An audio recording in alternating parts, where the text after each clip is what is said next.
Assalamualaikum, welcome back to Invest Saham. Pada video ini kita akan update money flow untuk saham-saham pilihan yang di-request para investor. Sebelum lanjut, disclaimer on, ini bukan ajakan jual beli saham, so langsung saja kita ke pembahasan. Jadi sudah banyak sekali requestan teman-teman investor di kolom komentar ya, terkait dengan saham-saham pilihan yang menurut saya juga memang cukup menarik untuk diulas. So langsung saja kita analisa sahamnya satu persatu.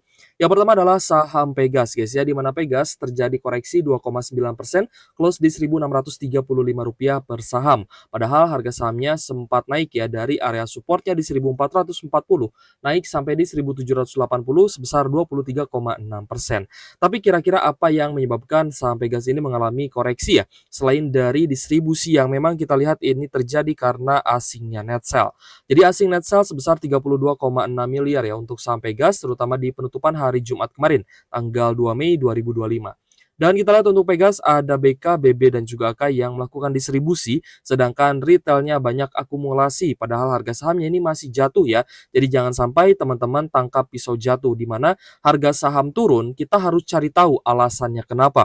Apakah memang sudah overbought? Ya kalau misalnya overbought berarti sudah terjadi di tanggal 25 April. Seharusnya teman-teman take profit di sekitar 1.780 sampai di 1.750-an.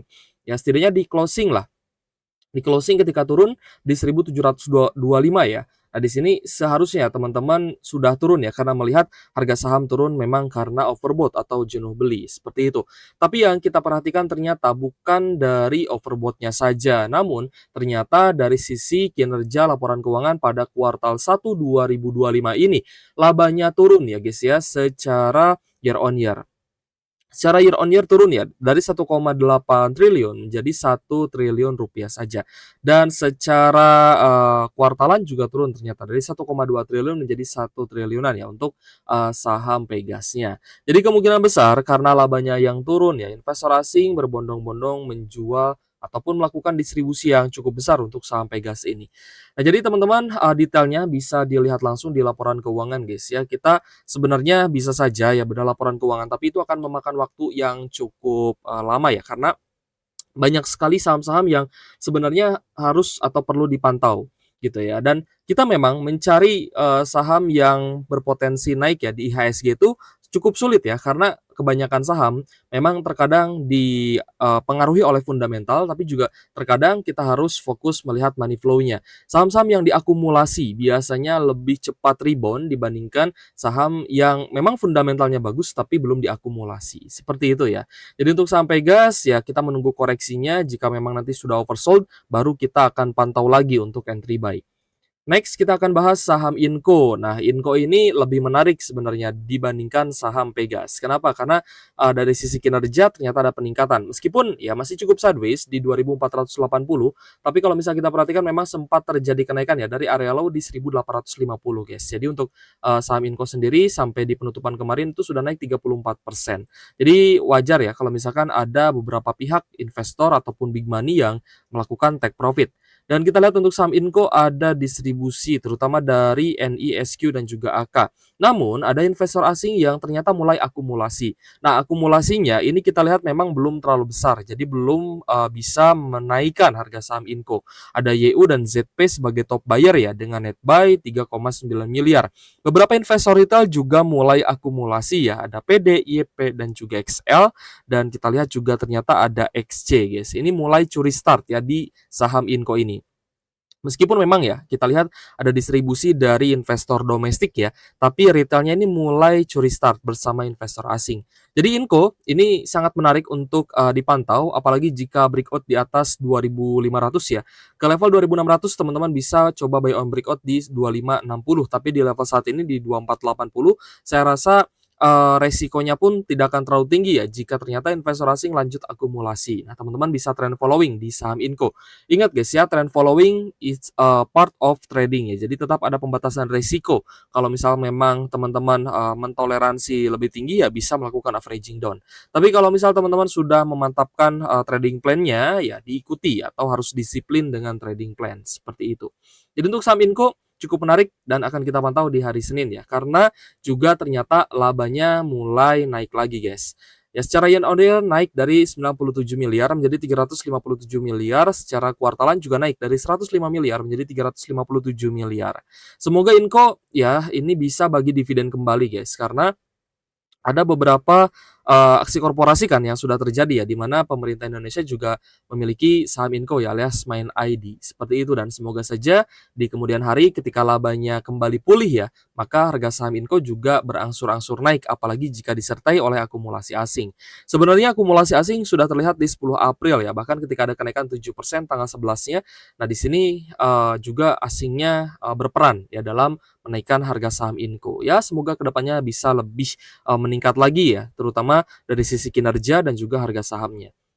Selanjutnya kita akan bahas saham EXCL yang juga di-request ya oleh beberapa investor ya, viewers, invest saham di kolom komentar. Jadi untuk EXCL ada kenaikan 3,2% di level Rp2.220 per saham. Jadi untuk EXCL sudah resmi merger ya dengan, Smartfren. Jadi memang, itu satu manajemen ya jadinya ya.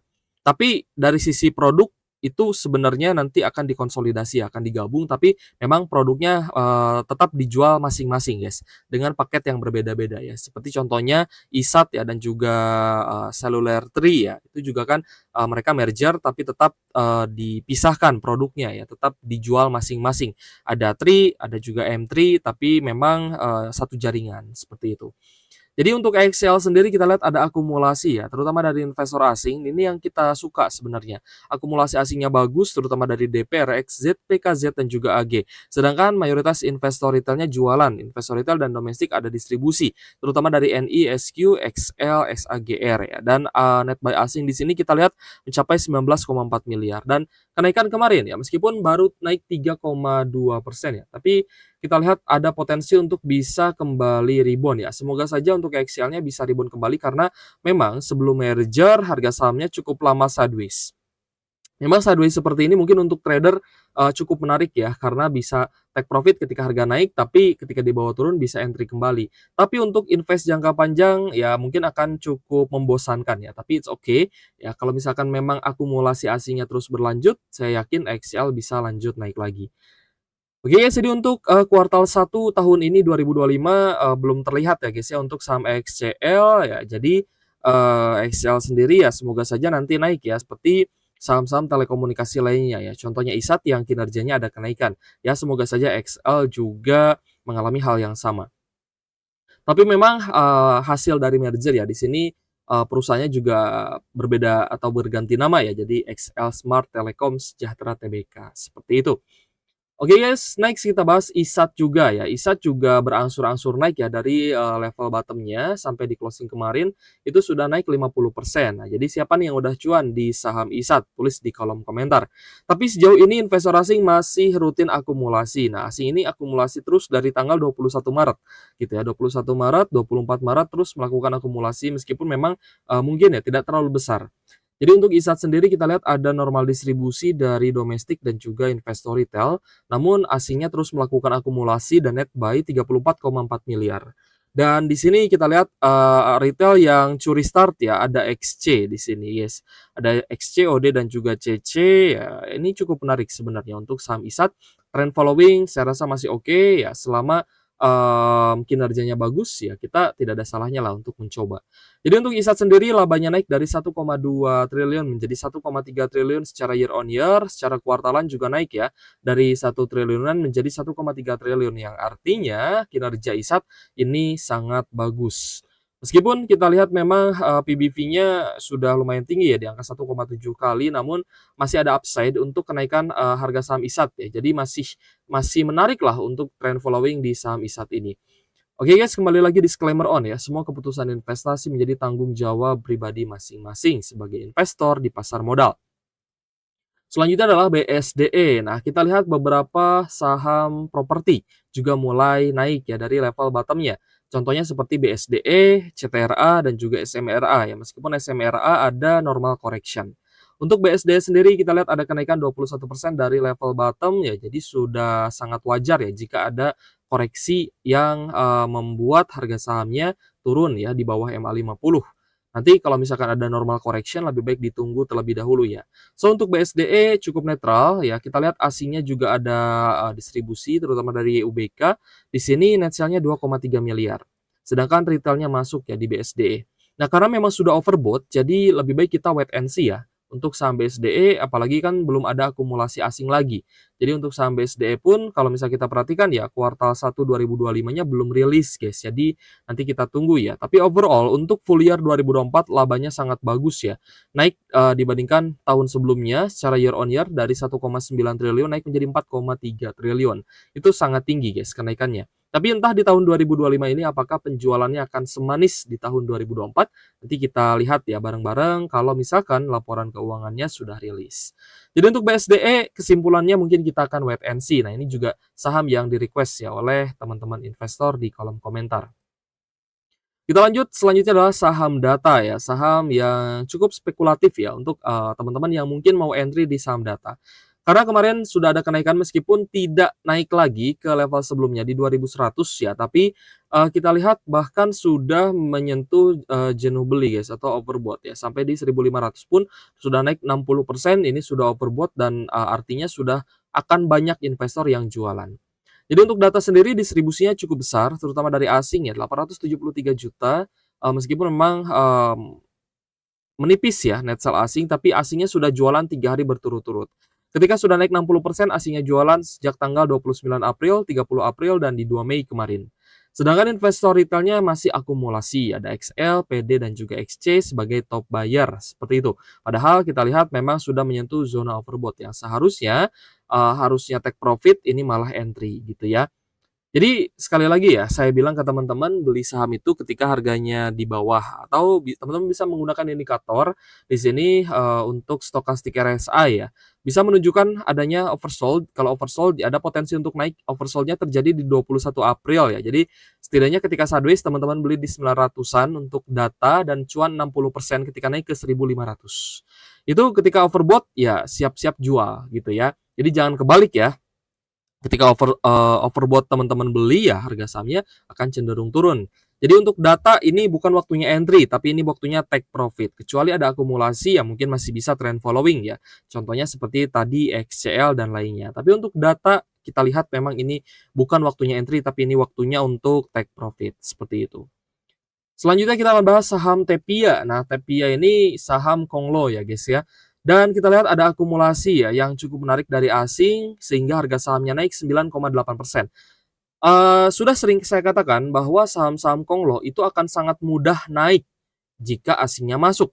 Ibaratnya dengan value yang sama ya, akumulasi yang sama di saham Big Banks, mungkin net buy 40 miliar di Big Banks hanya akan naik 2-3% saja.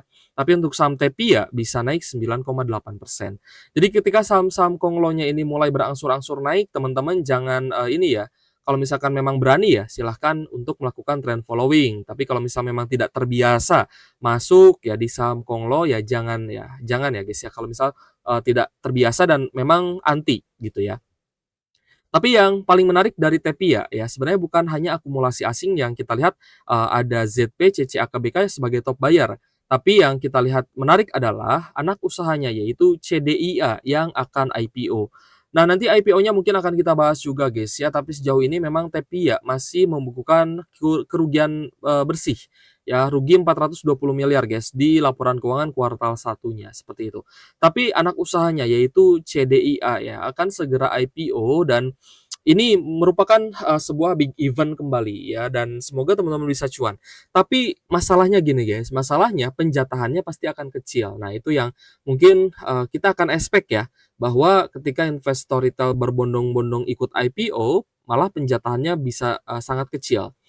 Meskipun potensi kenaikannya sangat tinggi ya, mungkin bisa 100%, bisa cuan beggar, bahkan 2x misalkan ya, 2 kali beggar, 3 kali beggar sekalipun itu masih sangat bisa. Tapi pertanyaannya, berapa lot yang bisa kita dapatkan ya dari IPO CDIA itu? Bahkan mungkin sangat kecil ya, tidak seperti apa yang kita harapkan ya. Misal kita punya uang 500 juta ya, mau ikut IPO CDIA ya, mungkin kita hanya dikasih jatah misalkan bisa 2 juta atau 5 juta gitu ya, tidak akan terlalu banyak. Nah, itu yang menjadi big problemnya gitu ya. Oke guys, um, memang TPIA ini termasuk saham Kongloi ya, dan tidak semua orang berani untuk masuk di saham-saham seperti ini. Jadi terima kasih ya untuk teman-teman yang sudah request sahamnya di kolom komentar ya. Kita, coba lihat memang teman-teman ini cukup antusias ya, bertanya terkait dengan saham-saham yang menarik dan kita pun memang, cukup membahas ini sebagai saham yang, ternyata juga menarik ya. Beberapa ada yang, di area jual, tapi juga beberapa ternyata, masih cocok nih untuk trend following. Oke guys, jadi, kita lihat ya, ada beberapa saham yang tidak terbahas ya di video ini, jadi saya mohon maaf juga ke teman-teman, contohnya seperti PTPP ya guys ya. Lalu ada WiFi ya, belum kita bahas juga karena kemarin kita lihat sih masih bertengger di 2000-an ya. Tapi untuk data, ya mulai ada kenaikan, tapi asingnya ternyata 3 hari ini mulai jualan. Lalu Goto MTech ya silahkan ya, itu teman-teman analisa ya. Lalu untuk ABMM, BSSR kemarin kayaknya sudah. Ya untuk Astra International sebentar lagi akan bagi dividen, Auto juga, UNTR juga ya. Tapi untuk saham batubara labanya sedang turun. Ya sedangkan saham JPFA, kayaknya lagi naik ya JPFA ya.